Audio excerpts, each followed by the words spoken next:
6 বৎসরের সময় যখন মাটা মারা যায়, দাইকা যখন বুকে নিয়ে এই কথা বলে মারা যায়, মুহাম্মদ কুল্লু হাইয়িন মাইয়িতুন, প্রত্যেক জীবিতকে মরতে হবে, কুল্লু জাদিদিন বাল, প্রত্যেক নতুনকে পুরান হইতে হবে।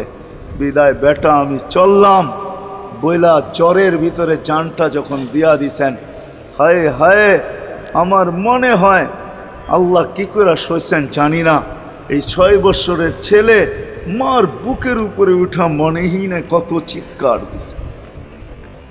এখানে গেলে এরকমই দৃশ্য ভাসে, মনে হয় যে ছেলেটা চিৎকার দিতেছিল আম্মা আম্মা, বাবাও নাই তুও নাই, একটা ভাইও নাই একটা বোনও নাই, কোথায় চলে গেলি? 6 বৎসর বয়সের থেকে আবু তালেব, 6 বৎসর 6 মাস বয়সের থেকে 6 বৎসর 6 মাস বয়সের সময় দাদা মারা যায়। আবু তালেব 50 বৎসর 6 মাস 10 দিন, যেদিন আল্লাহর রসুলের বয়স 44 বৎসর 10 দিন বাতিজাকে সিনায় রাইখা পালছেন, সিনায় রাইখা। ভালোবাসা এতটুকু দিয়েছেন দুনিয়ার কেউ দিতে পারবে না। আমার বিশ্বাস, আমার মন বলে রবের পরে যদি কেউ মুহাম্মদুর রাসূলুল্লাহকে ভালোবাসা থাকে, তাহলে আবু তালেব ব্যতীত দ্বিতীয় কোনো ব্যক্তি আমি পাই না। আমার বিবেক বলে, আমার বুদ্ধি বলে, আমার ইতিহাসের পাতা বলে আবু তালেবের চেয়ে বেশি ভালো কেউ বাসতেন। আপনারা আবু তালেবকে চিনেন না? মক্কায় যার উপরে আঙ্গুল উঠানের কোনো ব্যক্তি ছিল না। মক্কা ভূখণ্ডে, আরব ভূখণ্ডে, মক্কা তো দূরের কথা, আরব ভূখণ্ডে কেউ যার উপরে আঙ্গুল উঠানের ক্ষমতা ছিল না। খারাপ দৃষ্টিতে যদি আঙ্গুল উঠাইতো তো পাঞ্জার থেকে সাথে সাথে পৃথক হয়ে যেত। এরকম ব্যক্তিত্বের মালিক। 4টা বৎসর বাতিজার ভালোবাসায় পাতা চাবাইছে, অবরুদ্ধ জীবন কাটাইছে। ওলামাকে জিজ্ঞাসা করে, অবরুদ্ধ জীবন। আবু তালেবকে অবরুদ্ধ করবে মক্কায় কোনো ব্যক্তি? মক্কার মাটি এরকম সন্তান জন্ম দেয় না, প্রশ্নই উঠে না। ইতিহাস আমাকে বলে আবু তালেব 4 বৎসর পাতা চাবাইছেন, অবরুদ্ধ জীবন কাটাইতেন, শুধু বাতিজার দিকে দেখা। যতদিন পর্যন্ত জীবিত ছিল, ইতিহাস বলে মক্কার কাফেররা আল্লাহ রসুলকে শারীরিক কষ্ট দেওয়ার সাহস করেন নাই। সবাই যখন বিছনায় ছিলেন তখনও না, মৃত্যু শয্যায় যখন কাতরাইতে ছিল তখনও কেউ সাহস করে নাই। বলছে এই শরীরে যতক্ষণ পর্যন্ত রূহ আছে, যদি বাতিজাকে শারীরিক কষ্ট দেয়, চাই সেটা একটা পাথরের কণা হোক, আবু তালেব জীবিত হইয়া উঠবে আর পাথর মারবে না আমাদের গায়ে। জিজ্ঞাসা করবে এটা কোন পাহাড়ের, ওই পাহাড় উঠায় নিয়ে আস, মার ওর মাথায়, আমার বাতিজার গায়ে পাথরের কণা। এতটুকু ব্যক্তিত্ব। 4 বৎসর পাথরের পাতা যাবে। ভালোবাসা যদি শুধু ভালোবাসাই থাকে, তাহলে আবু তালেবের চেয়ে কেউ ভালোবাসা দেখাইতে পারে না দুনিয়ায়। হয় এই জন্যই তো আল্লাহর রসুল, যার ইশারা পাইলে ভাগ্য খোলে, ইশারা পাইলে, অথচ যার ঘুম 6 বৎসর 6 মাস বয়সের বাচ্চা, যে মাকে হারায় ফেলছে, বাবাকে হারায় ফেলছে, না একটা ভাই ছিল, না একটা বোন ছিল, না আপনজন ছিল, দুজাহানের বাদশাহ যিনি, যাকে তৈরি না করলে আল্লাহ কিছুই করতেন। আল্লাহ আদম আলাইহিস সালামকে বলছিলেন লাউলাহু লামা খালাকতুকা ইয়া আদম, আদম ইনি না হইলে তোমার অস্তিত্ব হতো না। তোমার অস্তিত্ব কেন, কিছুই হইতো না। কোরআন তো আমাকে বুঝায় ওয়ামা আরসালনাকা ইল্লা রাহমাতাল লিল আলামিন।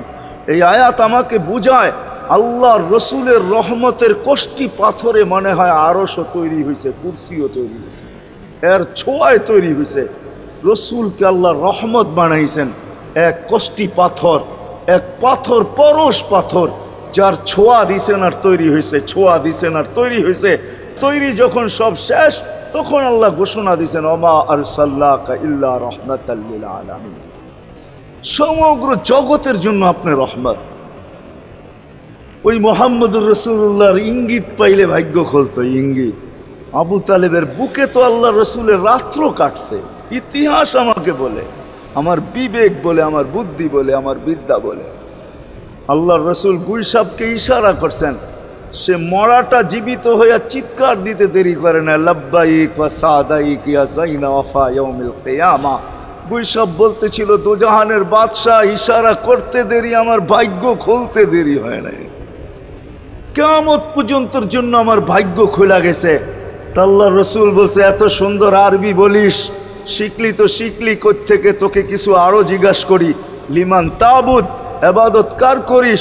তো গুইসাব বলতেছে ফিস সামাই আরশুহু, ইবাদত তো ওনার করি যার আকাশে আরশ, ওয়াফিল আরদি সুলতানুহু, জমিনে যার রাজত্ব, ওয়াফিল বাহরি সাবিলুহু, সমুদ্রের ভিতরে যার রাস্তা, ওয়াফিল জান্নাতি রহমাতুহু, জান্নাতের ভিতরে যার রহমত, ওয়াফিল নারি ইকাবুহু, জাহান্নামের ভিতরে যার শাস্তি।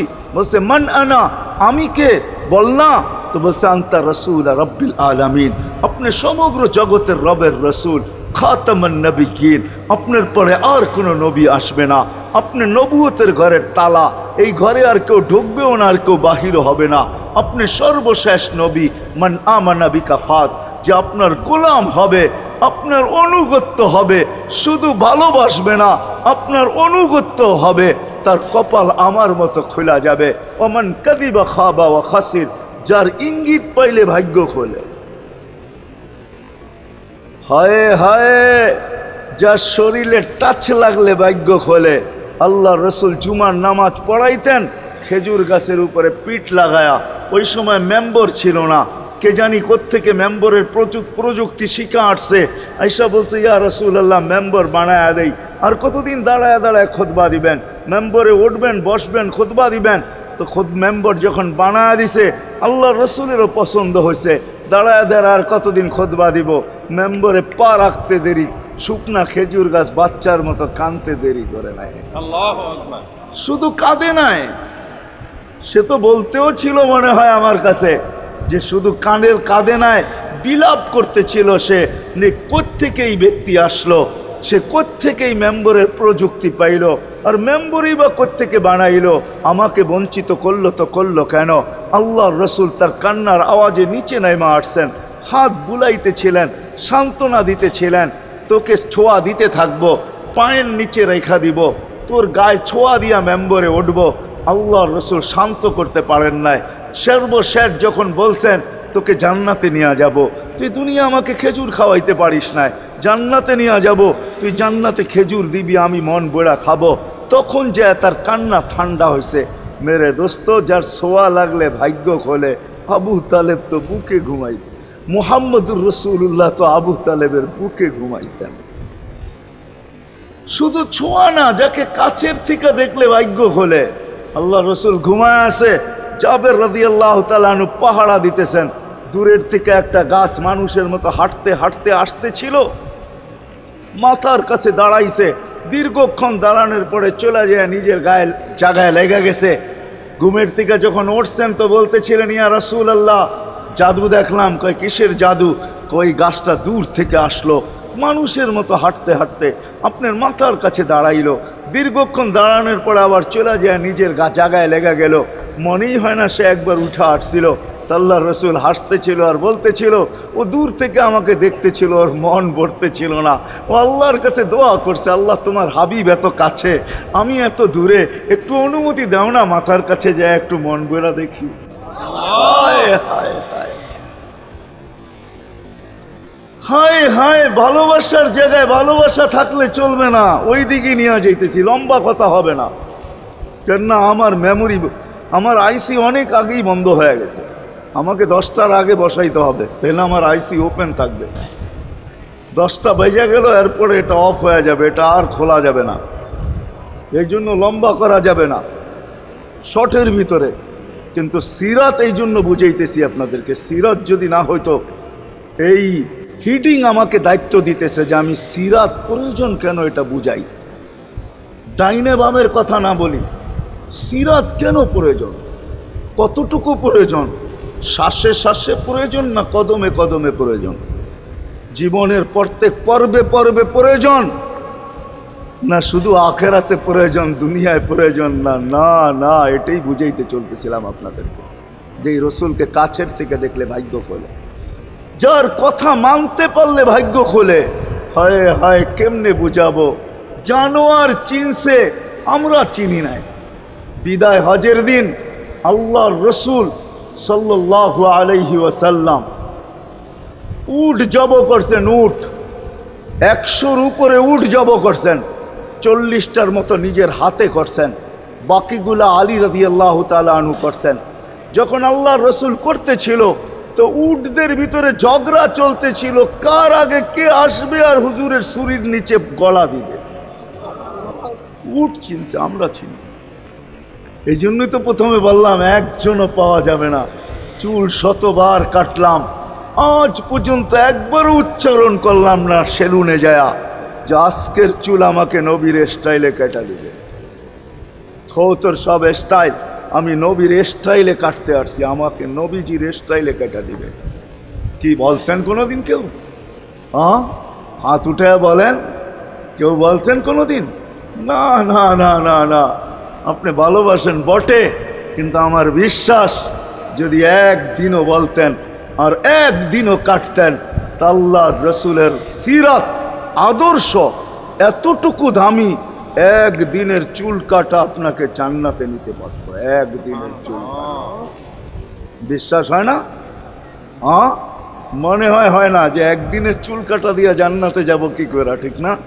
এই উম্মত তো এক নেকি দিয়া জান্নাতে যাবে। কয় নেকি দিয়া? একটা নেকি দিয়া জান্নাতে যাবে এই উম্মত।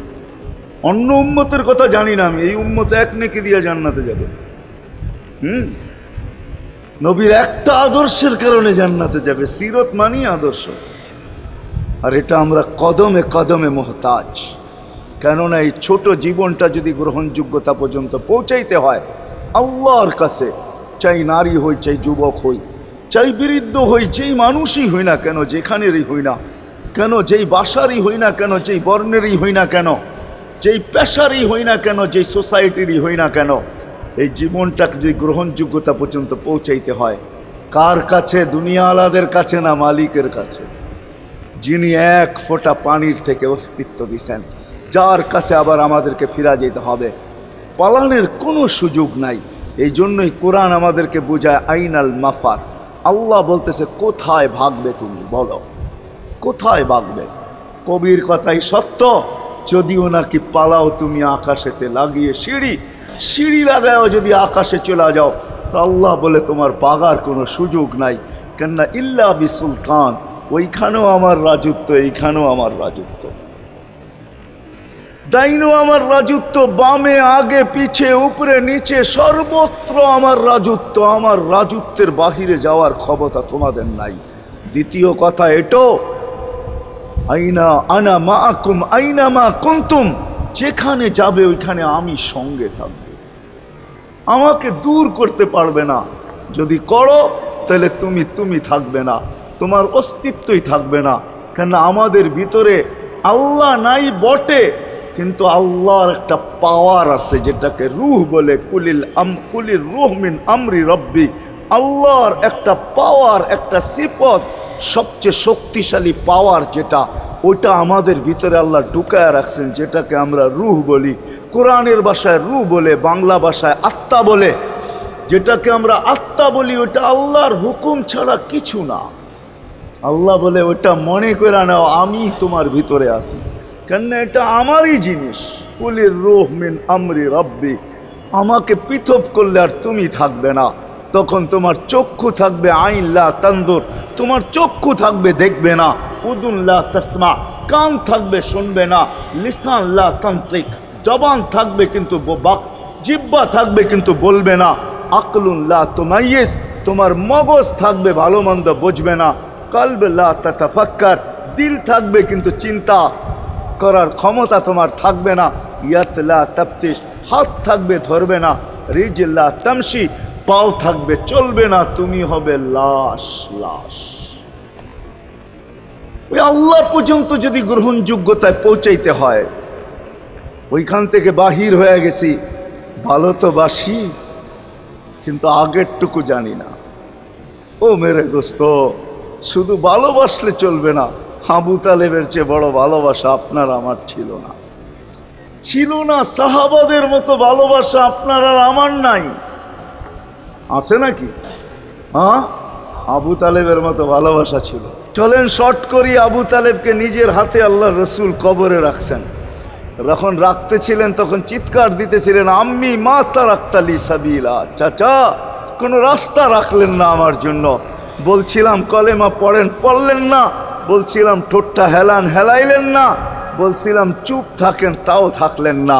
সর্বশেষ একটা চিৎকার দিলেন, আলা মিল্লাতি আব্দুল মুত্তালিব, আব্দুল মুত্তালিবের ধর্মের উপরে চলে যেতেছি। এই কথা বলে দুনিয়ার থেকে বিদায় নিলেন। চুপও যদি থাকতেন তো আমার জন্য কোনো সুযোগ হইতো। চাচা, ও চাচা, আমার জন্য কোনো রাস্তা রাখলেন না। ভালোবাসা কাজে দিবে না। এই জন্য চলেন, জীবনটাকে গ্রহণযোগ্যতা পর্যন্ত পৌঁছাইতে হইলে কদমে কদমে মুহাম্মদুর রাসূলুল্লাহর আদর্শ লাগবে, যেটাকে আরবি ভাষায় সিরাত বলে, যেটাকে কেরিয়ার বলে। আল্লাহর রসুলের কেরিয়ার লাগবে, আল্লাহর রসুলের আদর্শ লাগবে, আল্লাহর রসুলের সিরত লাগবে, আল্লাহর রসুলের চরিত্র লাগবে। এই জন্যই আল্লাহ কোরআনে বলছেন, লাকাদ কানা লাকুম ফি রাসূলিল্লাহি উসওয়াতুন হাসানা, তোমরা লিমান কানা ইয়ারজুল্লাহ, তোমরা যদি আমাকে পাইতে চাও তাহলে আমার আদর্শ সহজ করছেন, কঠিন করেন নাই। আল্লাহ কঠিন করতে পারতেন, আল্লাহ সহজ করছেন। কেননা আসলে উদ্দেশ্য ছিল আল্লাহকেই মানা, আল্লাহকে মানা উদ্দেশ্য ছিল। কিন্তু আল্লাহকে চোখে দেখা যায় না, মানবে তো মানবে কি কইরা? আল্লাহর কথা শোনা যায় না, তো আল্লাহকে মানবে তো মানবে কি কইরা? আল্লাহকে তো দেখা যায় না, আল্লাহকে তো আল্লাহর কথা শোনা যায় না, আল্লাহকে ধ্যান ধারণায় আনা যায় না, কোনো ধ্যান ধারণার ভিতরে আনা যায় না যে আল্লাহর আকৃতি এরকম। আল্লাহকে ধ্যান ধারণায় আনা যায় না, বর্ণনা দিয়া শেষ করা যায় না। আল্লাহর বর্ণনা দিয়ে কেউ শেষ করতে পারবে না। কোরআন বড় কিছু আমাদেরকে বুঝাইছেন, অনেক বুঝাইছেন যে আল্লাহর বর্ণনা দিয়ে শেষ করা যাবে না। আল্লাহ শুধু আল্লাহ না, 99 নাম দেখলেই বোঝা যায় যে আল্লাহকে। আল্লাহ শুধু আল্লাহ না, আল্লাহ 99টা পদের অধিকারী। বিদায় আল্লাহ ধরা ছোঁয়ার বাহিরে আল্লাহ মানুষ প্রশ্ন করতে পারে, আপনাকে মানবো তো মানবো কি কইরা, পাবো তো পাবো কি কইরা? তো আল্লাহ আসান করছেন যে আমার নবীর আদর্শের ভিতরে আমি লুকায়িত আছি।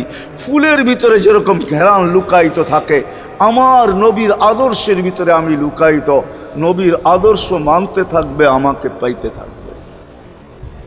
এই জন্যই রাসূলুল্লাহর আদর্শ দরকার, সিরাত দরকার, কেরিয়ার দরকার। আর কেন আপনি আদর্শ মানবেন না? জীবনটাই তো আপনার জন্য আমার জন্য ছিল, ঠিক না? চোখের পানি ছিল তো আপনার জন্য, চিৎকার ছিল তো আপনার জন্য, রাত ছিল তো আপনার আমার জন্য, দিন ছিল তো আপনার আমার জন্য। দুনিয়ার কোনো মুহূর্ত নাই যেখানে যে আপনাকে আমাকে ভুলে গেছেন, এমন কোনো মুহূর্ত নাই। আরশে যাইও আপনাকে আমাকে ভুলেন নাই। যখন আরশে গেছে আমার বিবেক বলে ওইখানে হারায়া যাওয়া দরকার ছিল। মুসা আলাইহিস সালামকে আল্লাহ আরশ থেকে নিজেকে দেখানোর জন্য তাজাল্লি দিছেন। শুধু তাজাল্লি, আকৃতি না, তাজাল্লি দিছেন। 40 দিন বেহুশ ছিলেন, 40 দিন, 40 দিন। অথচ বন্ধু দুইজনে পাশাপাশি বসা, কাবা কাউসাইনি আও আদনা ফাদানা ফাতাদাল্লা ফাআওহা ইলা আবদিহি মা আওহা, পাশাপাশি বসা আছেন। তীর ধনুক থাকলে আপনাদেরকে আমি দেখাইতে পারতাম কতটুকু কাছে হয়েছিলেন। এরকম কাছে হারায় যাওয়া দরকার ছিল। আল্লাহ যখন জিজ্ঞাসা করছেন কি চাইতে আসছেন, আসআলুকা উম্মতি, এইখানে উম্মত চাবো না তো আর চাবো কি? এই সুযোগ পাবো আর পাবো কখন? এই টেবিলে উম্মত না উঠলে উঠবে কোথায়? এরকম কাছে হব তো হব কখন? এত কাছে পাবো তো পাবো কখন? এত কাছে হব তো হব কখন? এরকম পরিবেশ হবে তো হবে কখন? আপনি এরকম খুশি আবার হবেন তো হবেন কখন? আপনি আমাকে ডাইকা নিয়ে আসছেন, মেহমান বানায়া, আপনি মেজবান, উম্মত চাই। তা আল্লাহ জিজ্ঞাসা করছে এইখানে উম্মত? তো যুক্তি দিতেছে, আনতা রব্বুল করিম আনান নবিয়্যুর রহিম কাইফা তুদাইয়ু হাদিল উম্মাহ বাইনাল কারিমি ওয়ার রহিম। শুরুতে আপনি, শেষে আমি। শুরুতে আপনি রব্বে করিম, শেষে আমি নবী রহিম। দুইয়ের মাঝে উম্মত জাহান্নামে চলে যাবে। আমি আমার মনকে বুঝাইতে পারবো না, আমি উম্মত চাই। আল্লাহ সান্ত্বনা দিতেছেন, কাসামতুল কিয়ামাতা কিসমাইন, কিয়ামতকে দুই ভাগে ভাগ করছি। আমি জানি আপনি একাই চিৎকার দিবেন কিয়ামতের মাঠে উম্মতি উম্মতি বইলা, আর কেউ উম্মতকে স্মরণ করবে না। নবীরা তো মাকেও স্মরণ করবে না, বোনকেও স্মরণ করবে না, সবাই নাফসি নাফসি বলবে। আপনি উম্মতি বইলা চিৎকার দিবেন। বিদায় কিয়ামত আপনার আর আমার মাঝে ভাগ, আর কারো মাঝে না।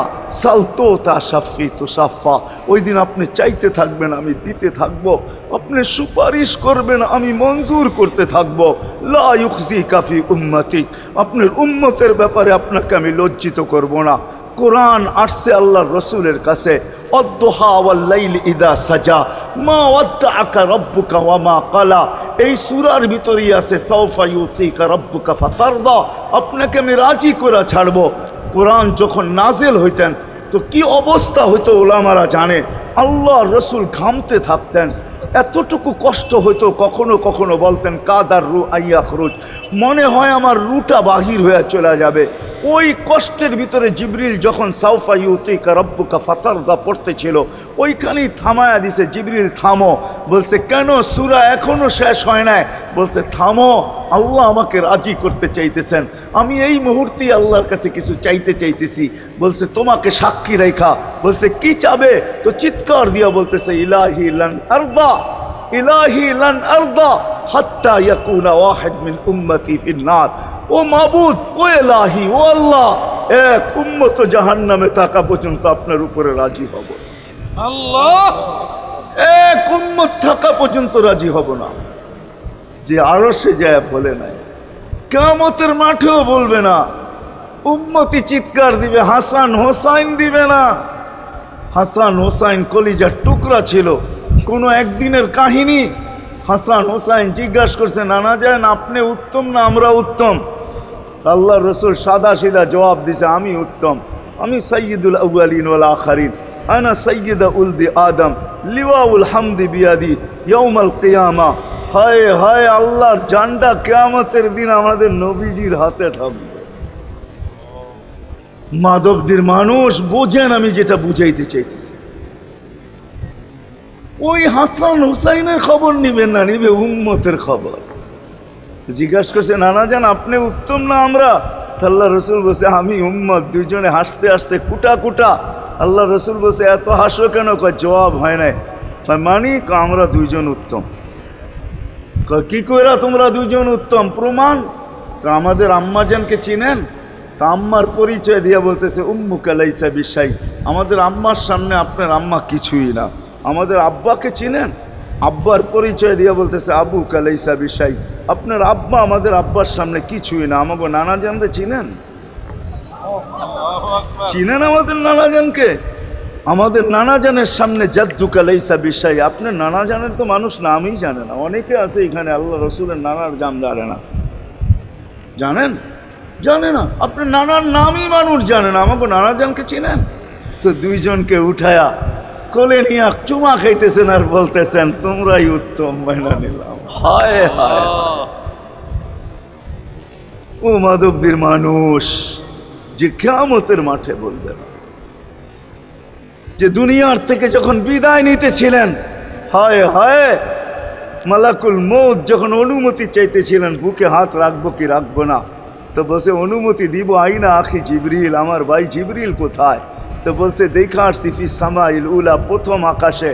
একটু পরে উনি সালাম দিয়া ঢুকছেন, ওনার চোখে পানি ছিল। তো বলছে আপনি কাঁদেন কেন? বলে আজকেই এলপিআরে চলে যাব, আর কোনোদিন ওহির বাহক হয়ে জমিনে আসবো না। আপনার পরে কোনো নবী নাই, কোনো রসুল নাই, আমারও ওহির কাজ শেষ। ওহির সুবাদে কখনো কখনো নৈকট্যময় জায়গায় চলে যেতাম, আজ থেকে আর যাওয়া হবে না। আমার চোখে পানি। দীর্ঘ ১.৫ লক্ষ নবী, ৩১৩ জন রসুলের কাছে আমি নিয়ে আসছি। আজকে শেষ দিন, এই জন্য চোখে পানি। তো উনি উল্টা প্রশ্ন করছেন আপনার চোখে পানি কেন? জিবরিল মালাকুল মউত দাঁড়ায় আছে, অনুমতি চাইতেছে বুকে হাত দেওয়ার জন্য। এখনো এক প্রশ্ন বাকি। বলছে সেটা কি? বলে ফামান লিবাদিলি উম্মতি। অথচ ৯ ঘরে চুলা জ্বালানোর মতো তেল ছিল না। খাওয়া তো দূরের কথা, বাতি জ্বালানোর তেল ছিল না। আম্মা জান আয়েশা রাদিয়াল্লাহু তাআলা আনহা বলেন যদি তেল থাকতো তো খিদার তাড়না এতটুক ছিল, আগে তেল পান করে নিতাম। হাদিস উঠায় দেখেন, লেখা আছে 9 ঘর ছিল, 9 ঘর। হাসান হোসাইন ক্ষুধার্ত ছিল, আলী ফাতেমা ক্ষুধার্ত। কারো জন্য কোনো চিন্তা নাই যে আমার পরে আমার 9 ফ্যামিলির কি হবে, হাসানের কি হবে, হোসাইনের কি হবে, আলীর কি হবে, ফাতেমার কি হবে। যেই সময় চাইতেছেন ওই সময় বলতেছে, জিবরিল আমার পরে উম্মতকে কে দেখা রাখবে। লানত আমাদের জিন্দগির উপরে, লানত আমাদের জিন্দগির উপরে। এমন জিন্দগির থেকে জমিন ফাইটা মরা যাওয়া উচিত। আমি তো মাঝে মাঝে বলি আমাদের জমিনটা উল্টায় যাওয়া উচিত, যে মৃত্যু সময় বলতেছে আমার উম্মতকে কে দেখা রাখবে। জিবরিল ছুটা গেছেন, ছুটে আসছেন, আল্লাহ জবাব পাঠাইছেন, লা আতরুকু উম্মতাকা ফারদা ওয়ালা ওয়াহদা। বন্ধু চলে আসেন, আপনার উম্মতকে আমি দেখা রাখবো, আমি দেখা রাখবো। হায় হায়, সবাইকে সালাম দিছেন একবার বা দুইবার, সবার দুরুদ পড়ছেন তো আল্লাহ একবার বা দুইবার, সালাম পড়ছেন কোন নবী রসুলের উপরে একবার কি দুইবার। আর বন্ধুর সালাম প্রতি জুমা ইমাম আছে, খতিব আছে, ইমামরা একটা আয়াত পড়ে কোরআনের, ইন্নাল্লাহা ওয়া মালাইকাতাহু ইউসাল্লুনা আলান নবী ইয়া আইয়ুহাল্লাযীনা আমানু সাল্লু আলাইহি ওয়া সাল্লিমু তাসলিমা। এই আয়াত আমাকে অনেক কিছু বুঝায়।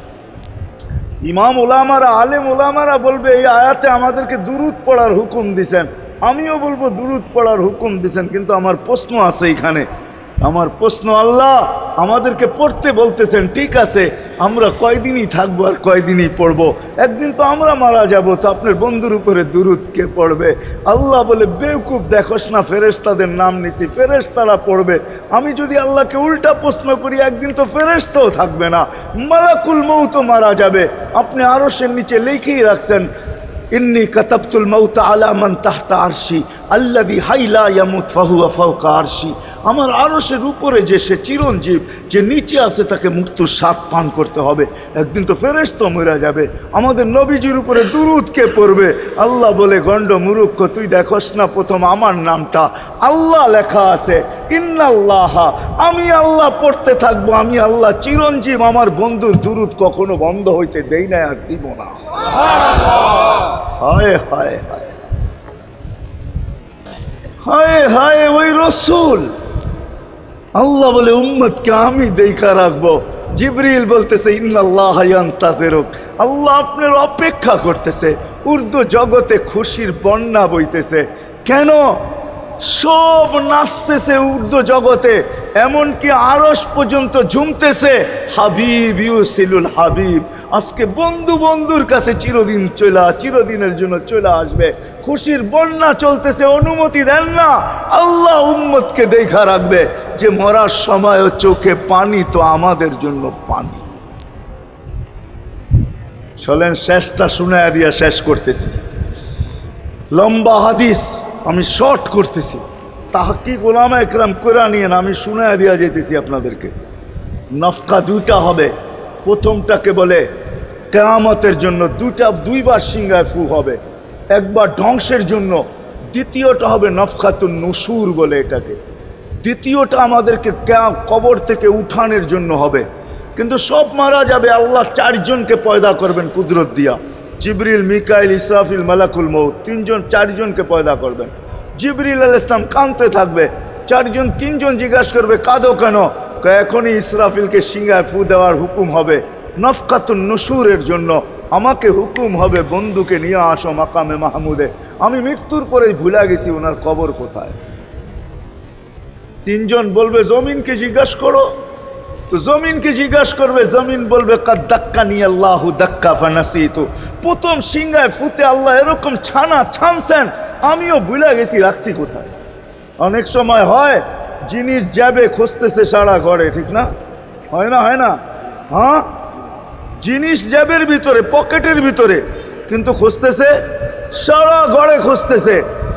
পরে পকেটে হাত দিয়া যখন দেখে পাইছে, তো জিহ্বায় কামড় দিয়ে আসতে বেরিয়ে যায়, কেননা গর্ত গরম করে ফেলছিল। এখন গড়ালড়া পাইলে উল্টা এর উপরে গরম হবে, ঠিক না? রাখছো পকেটে, খোঁজো আমাদের কাছে, ঠিক না? আর কাঁপাও না, ঠিক না? এখন এর উপরে চড়াই হবে। তো জমিন বলে আমিও ভুলে গেছি, ওই দিন আল্লাহ রসুলের কবর থেকে নূর বাহির হবে, নূর নূর নূর নূর, হাত্তা ইয়াসাদ আরশার রহমান, আল্লাহর আরশ পর্যন্ত।